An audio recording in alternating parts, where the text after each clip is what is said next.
Olá pessoal, estamos aqui novamente para dar continuidade à nossa super revisão do Enem 2011.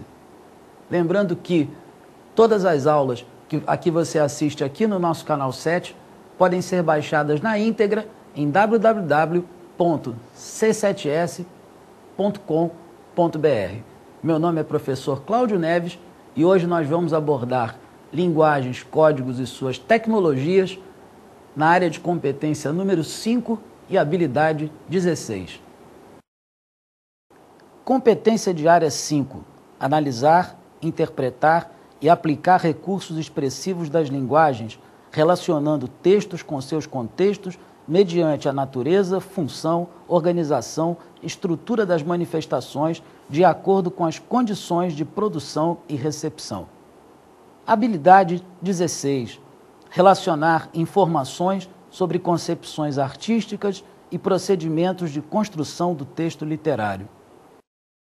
A competência de área número 5 trata da estrutura do texto literário, bem como do seu contexto e de seus recursos expressivos.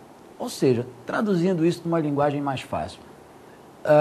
Os recursos que foram empregados no texto, como metáfora, metonímia, sinestesia ou outra figura de linguagem, o contexto em que aquele texto foi criado, suponhamos uma geração literária, um período literário, um momento qualquer da história brasileira ou da história mundial, e a estrutura de que o texto se compõe, seja ele, por exemplo, um soneto que se componha de 2 quartetos e 2 tercetos.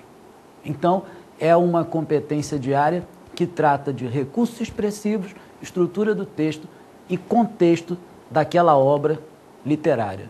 E a habilidade 16 fala sobre concepções artísticas e do texto literário em si mesmo.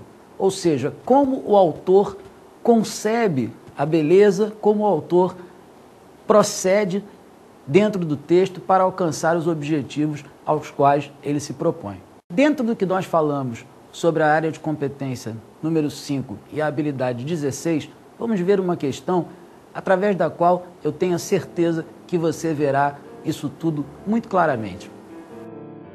A questão traz 2 textos, um soneto de Olavo Bilac chamado Vila Rica e um fragmento de um poema de Drummond. Vila Rica, Olavo Bilac.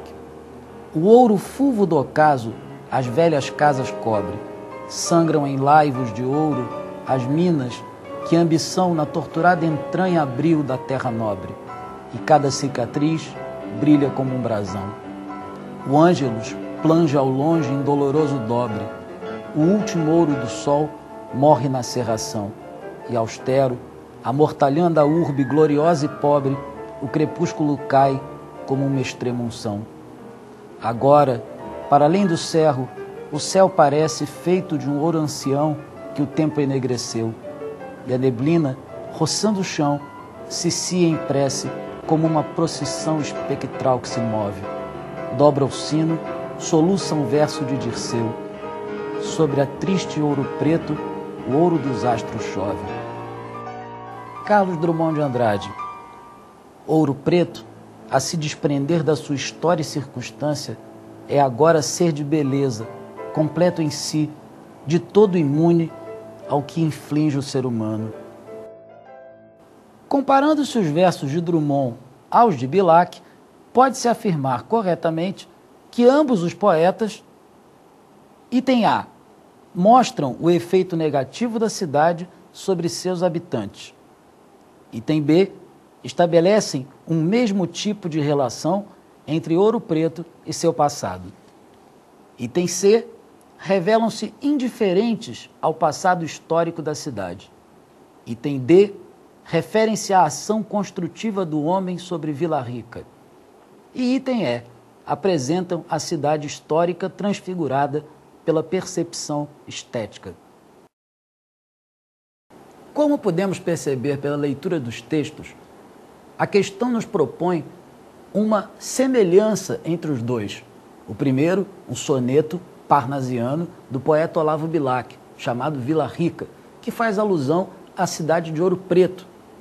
No segundo, temos outra alusão à cidade de Ouro Preto, agora através de Carlos Drummond de Andrade, poeta modernista, que traz uma linguagem inteiramente diferente. São dois modos completamente diferentes de abordar o mesmo tema. Porém, o que a questão nos pergunta é sobre a semelhança. O que é que esses dois poemas têm em comum em relação a seu objeto, que é a cidade mineira que todos nós conhecemos? Bom, não é, obviamente, a forma de expressão, uma vez que o Olavo Bilac é um poeta parnasiano, se expressa com palavras muito mais solenes, palavras muito mais difíceis, com um ritmo muito mais vagaroso, explorando efeitos de linguagem, como as aliterações em o Ângelo planja ao longe, em doloroso dobre, e outros recursos mais. Já Carlos Drummond se mostra muito mais simples, muito mais objetivo e muito mais direto na abordagem ao tema. E os dois dizem coisas inteiramente diferentes sobre a cidade. Bilac ainda vê em Ouro Preto a antiga Vila Rica, onde soluça um verso de Dirceu, pseudônimo, lembremos, de Tomás Antônio Gonzaga, poeta árcade, que participou da Inconfidência Mineira. Olavo Bilac vê a cidade de Ouro Preto como uma procissão espectral, como um lugar de nuvens baixas que descem rentes à montanha, enquanto que Drummond diz que Ouro Preto está ficando mais bonita e está encontrando a sua forma de ser quanto mais se livra do seu passado. Ou seja, que Ouro Preto mais se torna bela quanto mais modernamente nós a vemos. Então são visões antagônicas. O que os dois textos têm em comum é o que dois textos poéticos têm sempre em comum quando abordam qualquer objeto e qualquer tema. É que esse objeto ou este tema tem forçosamente que passar pela percepção do artista. Ou seja, a arte é sempre a realidade modificada, a realidade transfigurada pela emoção e pela sensibilidade. Dito isso, você já viu que a única resposta possível é a alternativa E, que fala que em ambos os poemas a realidade aparece transfigurada pela percepção estética.